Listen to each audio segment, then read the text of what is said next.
واقع ہو جائیں گے۔ تو جو لوگ ایمان لائے اور عمل نیک کرتے رہے وہ بہشت کے باغ میں خوشحال ہوں گے، اور جنہوں نے کفر کیا اور ہماری آیتوں اور آخرت کی پیشی کو جھٹلایا وہ عذاب میں گرفتار کر کے لائے جائیں گے۔ تو جس وقت شام ہو اور جس وقت صبح ہو اللہ کی تسبیح کرو، یعنی نماز پڑھو، اور آسمانوں اور زمین میں اسی کی تعریف ہے، اور تیسرے پہر بھی اور جب دوپہر ہو اس وقت بھی نماز پڑھا کرو۔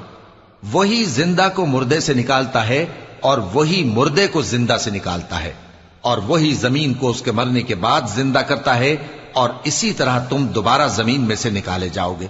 اور اسی کی نشانیوں میں سے ہے کہ اس نے تمہیں مٹی سے پیدا کیا،